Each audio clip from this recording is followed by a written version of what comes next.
Um breve olhar sobre o processo de ajuste.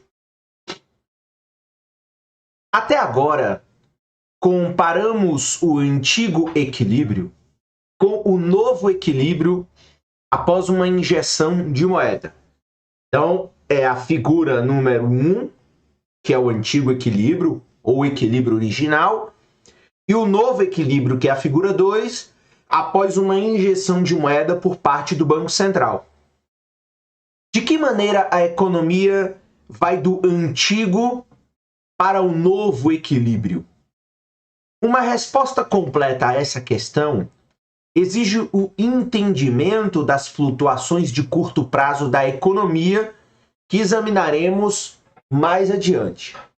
Aqui, analisaremos brevemente o processo de ajustamento que ocorre depois de uma alteração na oferta de moeda. Portanto, a própria análise também tem as suas limitações. O efeito imediato de uma injeção de moeda, portanto, então, o Banco Central se interessa em aumentar, expandir a quantidade de moeda na economia. Então, o efeito imediato de uma injeção de moeda é criar um excesso de oferta de moeda.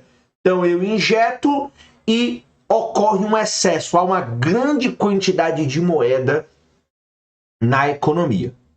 Antes da injeção, a economia estava no equilíbrio, que é o ponto A da figura 2. No nível de preços vigente, as pessoas têm exatamente a quantidade de moeda que desejam.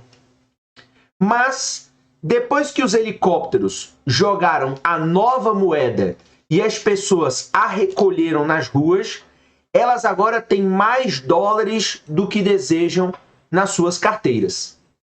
No nível de preços vigente, a quantidade de moeda ofertada agora excede a quantidade de moeda demandada. Então agora eu tenho mais moeda no bolso do que eu preciso. Então, no preço vigente atual, o que é que acontece? A quantidade de dinheiro que eu tenho no bolso é maior do que aquilo que eu preciso da quantidade de moeda demandada. As pessoas tentam se livrar desse excesso de moeda de várias maneiras. Então, por exemplo, elas podem comprar bens e serviços com esse excesso de moeda.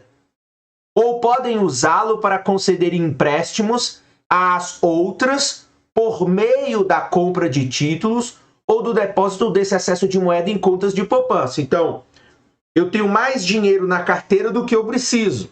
Então, eu posso ou comprar mais bens, ou eu posso conceder empréstimos comprando um título de uma empresa, comprando uma debenture, comprando, enfim, um título de dívida, ou depositando esse dinheiro numa conta de investimento ou numa conta de poupança.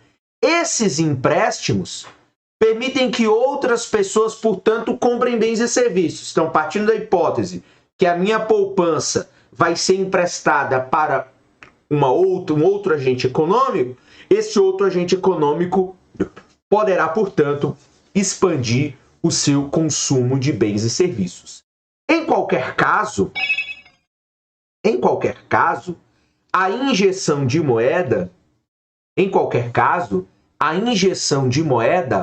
aumenta, portanto, a demanda por bens e serviços. Então, eu injeto moeda, a moeda, num segundo momento, aumenta a demanda por bens e serviços. Então, veja, num primeiro momento, eu tenho um equilíbrio. O Banco Central injeta a moeda na economia. Eu agora tenho mais moeda, mais dinheiro do que eu preciso para minha demanda. O que eu vou fazer com esse dinheiro de excesso, esse dinheiro a mais? Ou eu vou gastar com mais bens e serviços, portanto vou aumentar o meu consumo, ou eu vou guardar ou investir.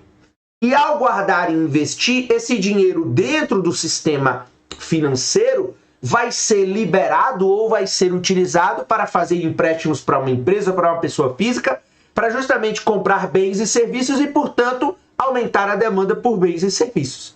Então, note, mais dinheiro na economia significa, portanto, uma maior demanda por bens e serviços, conforme aqui essa frase que fecha esse parágrafo. A capacidade que a economia tem de ofertar bens e serviços, contudo, não foi alterada. Como vimos no capítulo sobre produção e crescimento, a produção de bens e serviços da economia ela é determinada pela disponibilidade de trabalho, pela quantidade de capital físico, pela quantidade de capital humano, pelos recursos naturais existentes e pelo conhecimento tecnológico, enfim, dos trabalhadores ou daquela nação. Nenhum deles é alterado com a injeção de moeda. Então, veja como... Então, veja, a maior quantidade de dinheiro aumenta no final, então a injeção de moeda aumenta a demanda por bens e serviços. Mas aí quando a gente sai do mercado monetário e vai para o mercado real de produção, a gente nota que a capacidade que a economia tem de ofertar bens e serviços neste momento não foi alterada. Mas há uma pressão por mais demanda de bens e serviços. Portanto, veja, aí agora olhando o mercado real. Portanto, a maior demanda por bens e serviços faz com que os preços dos bens e serviços aumentem. O aumento no nível de preços, por sua vez, eleva a quantidade de moeda demandada porque as pessoas necessitam de mais dólares para a transação. Então, veja, a maior demanda por bens e serviços, dado que a oferta não foi alterada, eleva o preço dos bens e serviços. Maior o preço dos bens e serviços, maior a quantidade demandada de moeda que as pessoas precisam. Por fim, a economia, então, atinge um novo equilíbrio, ponto B da figura 2 que a gente já viu, em que, portanto, a quantidade de moeda demandada novamente é igual à quantidade de moeda ofertada, mas claro que agora com um valor da moeda, o valor relativo menor e o preço, o nível de preços maior. Desta forma, o nível geral de preços dos bens e serviços ajusta-se para trazer a oferta e a demanda de moeda para o equilíbrio, ok? Muito bem aí